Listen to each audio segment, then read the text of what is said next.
Hello everyone, welcome to केनी studies. आज है 10 अप्रैल और आज के करंट अफेयर सेशन में हम जिन टॉपिक्स को कवर करेंगे वो टॉपिक्स हैं पेरिस एग्रीमेंट। देन हम देखेंगे गवर्नमेंट ई मार्केट प्लेस के बारे में, मिशन मित्रा के बारे में देखेंगे, ईसीआई नेट प्लेटफॉर्म जो है इसके बारे में देखेंगे। देन हम देखेंगे नमो ड्रोन दीदी योजना के बारे में। हाल ही में चर्चा में रहा ये जो टर्म है बायो नेस्ट, इसके बारे में देखेंगे। देन हम देखेंगे रन संवाद ट्राई सर्विस जो सेमिनार हाल ही में संपन्न हुआ है इसके बारे में। और लास्ट में हम देखेंगे नेबरिंग कंट्री अफगानिस्तान के बारे में।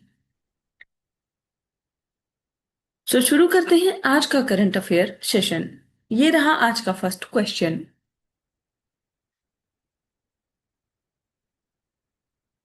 Consider the following with reference to Paris agreement. यहाँ पर जो पेरिस समझौता है उससे संबंधित कुछ कथन दिए गए हैं जिन पर आपको विचार करना है। फर्स्ट स्टेटमेंट है, it aims to limit global temperature rise to well below 2 degree Celsius above pre industrial level. Second statement है, it is legally binding on all countries to reduce emissions uniformly.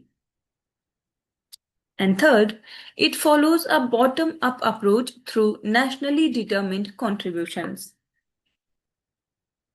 और यहां पर आपसे correct statements पूछी जा रही है। आपको बताना है पेरिस समझौते से संबंधित यहां पर कौन से या कितने ऐसे स्टेटमेंट्स हैं जो कि करेक्ट हैं।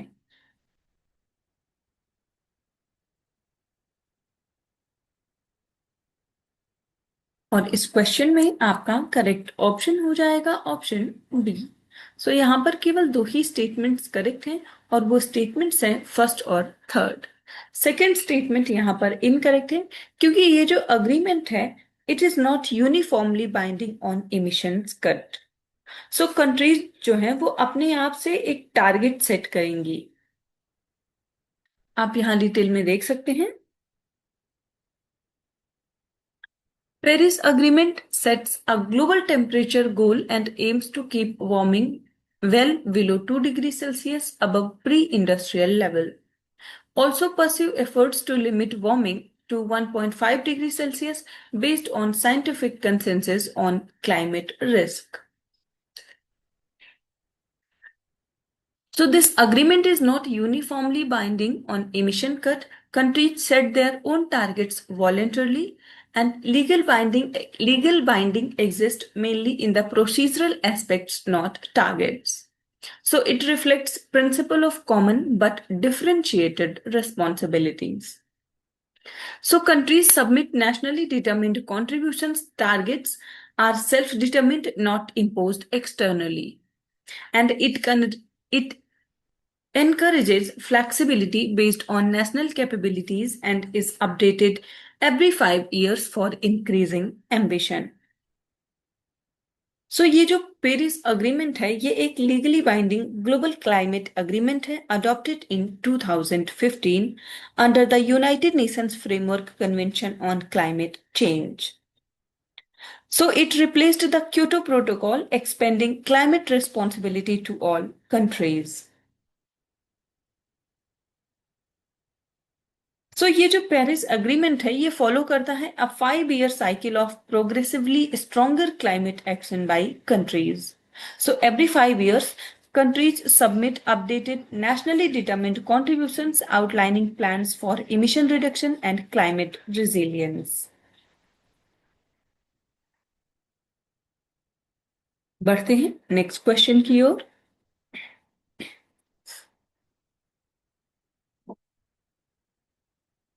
Consider the following statements regarding government e-marketplace. यहाँ पर जो गवर्नमेंट ई मार्केट प्लेस है उससे संबंधित कुछ कथन दिए गए हैं जिन पर आपको विचार करना है।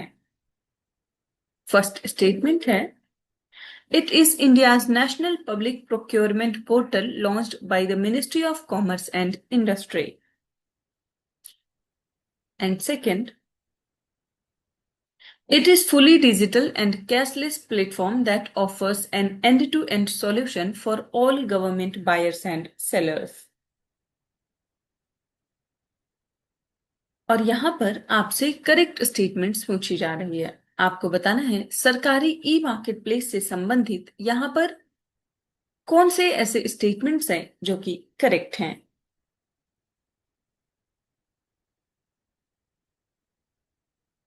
और इस क्वेश्चन में आपका करेक्ट ऑप्शन हो जाएगा ऑप्शन सी। सो यहां पर ये दोनों ही स्टेटमेंट्स करेक्ट हैं। आप देख सकते हैं। So the government e-marketplace has achieved a cumulative gross merchandise value of 18.4 lakh crore, including crossing 5 lakh crore GMV in the financial year 2025 and 26. So it is India's National Public Procurement Portal जिसको launch किया गया था 2016 में by the Ministry of Commerce and Industry. ये जो government e market place है ये enhance करता है transparency, efficiency and inclusivity in the procurement. It is the portal for procurement of goods and services for all central government and state government ministries, departments, sector units and affiliated. इसके features की बात करें तो it is fully digital, cashless and system driven platform that offers an end to end solution for all government buyers and sellers. It uses AI powered tools and a multilingual learning management system to facilitate access to public procurement, and it also features voice enabled navigation and region specific training modules that support onboarding and transaction for sellers, including those in remote and underserved areas. ये जो GeM portal है इसका आपने देखा जो objective है वो है कि इफिशियंसी और ट्रांसपेरेंसी जो है उसको इंक्रीज करना, साथ ही प्रोवाइड करना multiple mode of procurement like direct purchase, bidding with reverse e auction और ई bidding.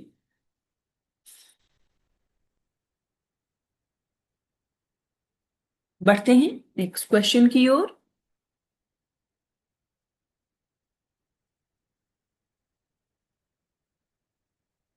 Mission Mitra, recently seen in the news, is an initiative of which of these?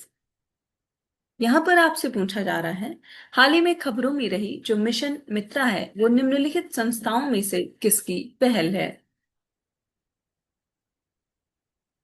आपके options हैं Reserve Bank of India, national bank for agriculture and rural development, agricultural and processed food products export development authority जिसे हम अपीडा के नाम से जानते हैं, या फिर इंडियन स्पेस रिसर्च ऑर्गेनाइजेशन। आपको बताना है जो मिशन मित्रा है वो इनमें से किसका इनिशिएटिव है।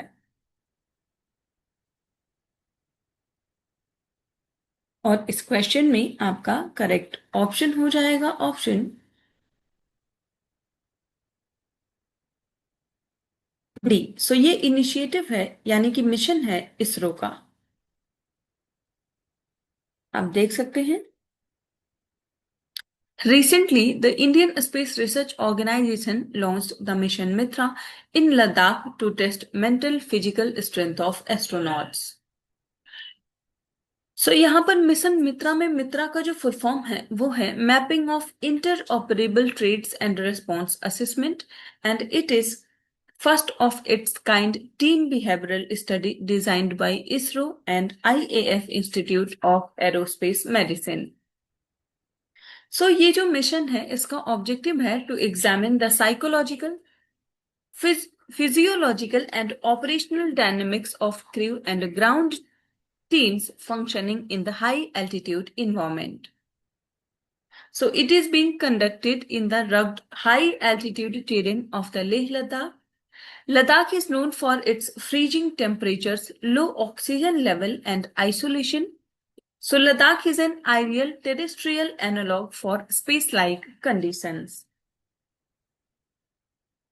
ये जो मिशन है ये इन्वॉल्व करता है India's 4 designated Gaganyaan astronauts supported by the multidisciplinary teams of scientists, engineers, medical experts and psychologists This study is targeted to generate vital understanding on the team interoperability between crew and the ground control teams and effectiveness of decision making under environmental and operational stress.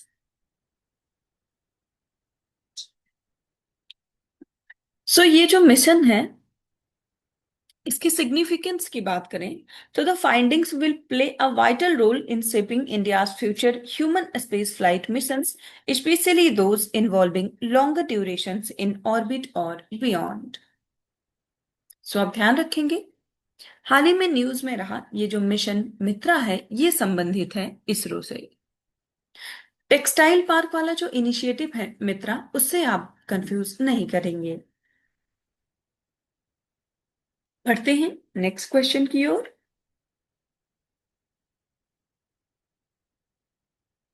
ECI Net platform has been developed by which organization? यहां पर आपसे पूछा जा रहा है ECI Net platform जो है वो किस संगठन के द्वारा विकसित किया गया है।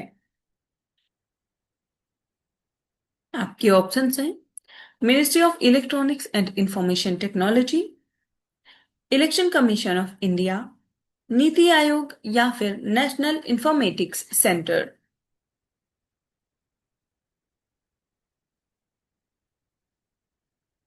आपने देखा होगा कि हाल ही में ये जो ECI नेट प्लेटफॉर्म है ये काफी न्यूज में रहा है और इस क्वेश्चन में आपका करेक्ट ऑप्शन हो जाएगा ऑप्शन बी। ये इनिशिएटिव है, ये प्लेटफॉर्म है इलेक्शन कमीशन ऑफ इंडिया का। आप देख सकते हैं recently the election commission of India urged voters to use the know your candidates module on the ECI net platform to make informed electoral choices. ECI Net is a single point digital platform developed by the Election Commission of India for voters, election officials, political parties, and civil society. It integrates over 40 existing ECI apps, including Voter Helpline app, C-Vigil, Subidha 2.0, Saksham, and others. And the platform offers a user-friendly interface with all electoral services in one place. आप ध्यान रखेंगे हाल ही में चर्चा में रहा जो ECI net platform है ये संबंधित है इलेक्शन कमीशन ऑफ इंडिया से। बढ़ते हैं नेक्स्ट क्वेश्चन की ओर।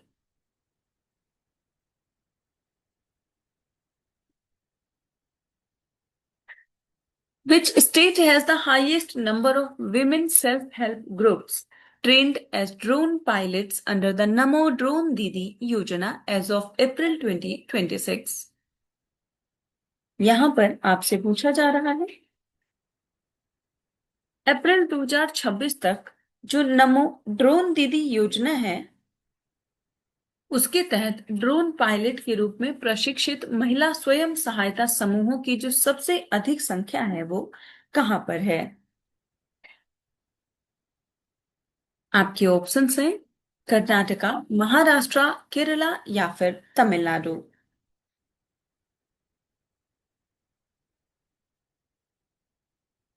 और इस क्वेश्चन में आपका करेक्ट ऑप्शन हो जाएगा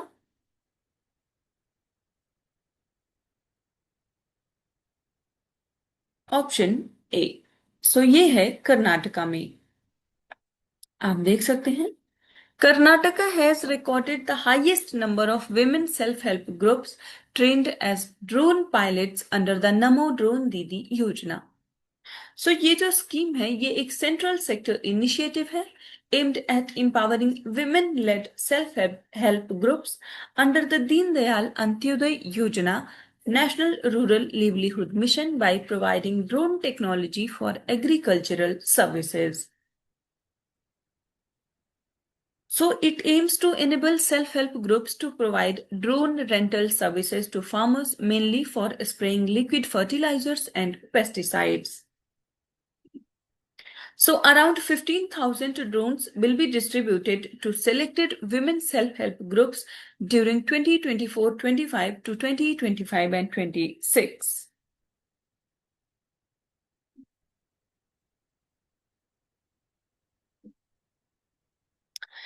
ये जो नमो ड्रोन दीदी योजना है, अगर हम इसकी ट्रेनिंग की बात करें तो one of the members of the women self help group will be selected for 15-day training consisting of mandatory drone pilot training and additional training for agriculture purpose for nutrient and pesticide applications. बढ़ते हैं next question की ओर।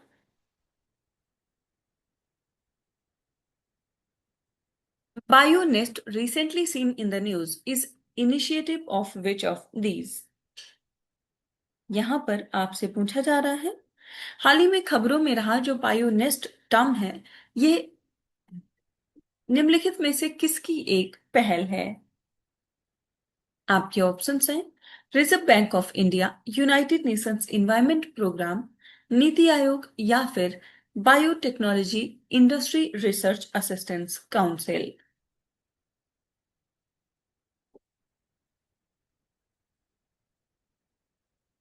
आपको बताना है, हाल ही में खबरों में रहा ये जो बायोनेस्ट है, ये इनमें से किसका इनिशिएटिव है? और इस क्वेश्चन में आपका करेक्ट ऑप्शन हो जाएगा option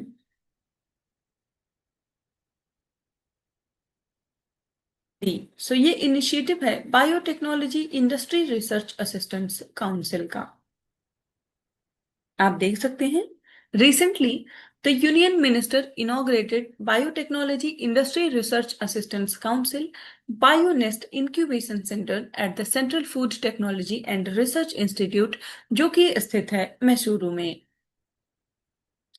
So the bio incubators nurturing entrepreneurship for scaling technologies was launched by the Biotechnology Industry Research Assistance Council, and it was launched with a vision that focused on fostering the biotech innovation ecosystem in the country. So the BioNest incubators provide access to high-end infrastructure, specialized and advanced equipment, business mentorship, IP, legal and regulatory guidance, and networking opportunities to startups. सो अब ध्यान रखेंगे, यहाँ पर ये जो Bionest term है, इसका full form है bio incubators nurturing entrepreneurship for scaling technologies. ये जो बायोनेस्ट स्कीम है, इसका जो मेन ऑब्जेक्टिव है वो है support and encourage startups, connect industry and academia and also provide services to them. बढ़ते हैं नेक्स्ट क्वेश्चन की ओर।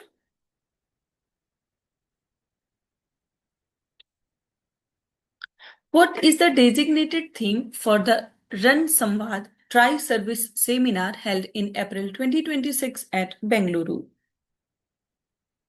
यहां पर आपसे पूछा जा रहा है, अप्रैल 2026 में बेंगलुरु में आयोजित होने वाले रण संवाद त्रिसेवा संगोष्ठी का जो निर्धारित विषय है वो क्या है? आपके ऑप्शंस हैं the impact of technology on warfare, second, multi-domain operations, an imperative for addressing conventional and irregular threats. Third, civil military fusion and operational art in modern conflict या फिर strategic evolution of cyber and space domains in India.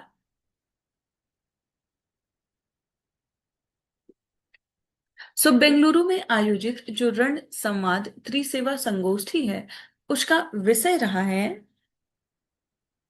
multi-domain operations, an imperative for addressing conventional and irregular threats.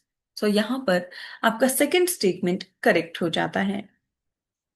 आप देख सकते हैं, the Ministry of Defense announced that the Tri-Service Seminar Run Samvad was held on 9th and 10th of April at Air Force Training Command in Bengaluru. और ये जो addition है 2026, इसका theme है multi domain operations and imperative for addressing conventional and irregular threats. So, the seminar aims to build a roadmap for India's defense forces to handle conflicts across multiple domains, including land, air, sea, cyber, space, and cognitive domains. And the sessions will delve into global trends, the whole of nation approach, and the adaptation of training and operational art for complex environments. It focuses on enhancing operational preparedness to effectively address both conventional and irregular threats.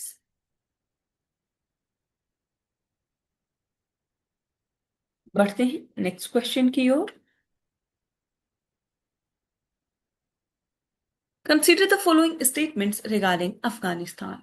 सो यहां पर अफगानिस्तान से संबंधित कुछ कथन दिए गए हैं जिन पर आपको विचार करना है.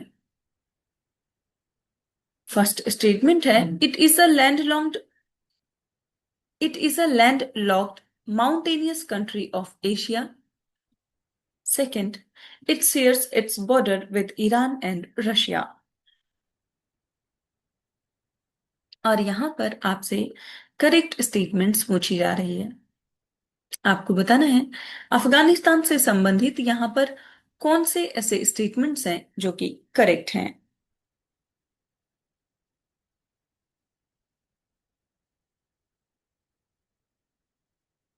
और इस क्वेश्चन में आपका करेक्ट ऑप्शन हो जाएगा ऑप्शन ए.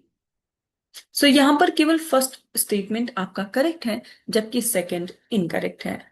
सो अफगानिस्तान का जो बॉर्डर है वो ईरान से तो लगता है पर रशिया से नहीं लगता. आप देख सकते हैं Afghanistan is a landlocked mountainous country in southern Asia, and it is bordered by India, Pakistan in the east and south, Iran in the west, Turkmenistan, Uzbekistan and Tajikistan in the north, and China in the northeast. और अफगानिस्तान की जो capital city है वो है काबुल. यहाँ के climate की बात करें तो it has hot summers and extremely cold winters which are typical in a semi arid steppe climate. साथ ही माउंटेन रेंजेस की बात करें तो it consist of Hindu Kush Pamir mountains in the north east and Safed Koh range in the south. और यहाँ की जो मेजर रिवर्स हैं वो हैं Amu Darya, Helmand river and Kabul river. Natural resources की बात करें तो Afghanistan mainly consist of coal, copper, natural gas, petroleum, gold, lithium, uranium, gold and rare earth elements. So आज के करंट अफेयर सेशन में इतना ही. Thank you for watching. Do like, share and subscribe.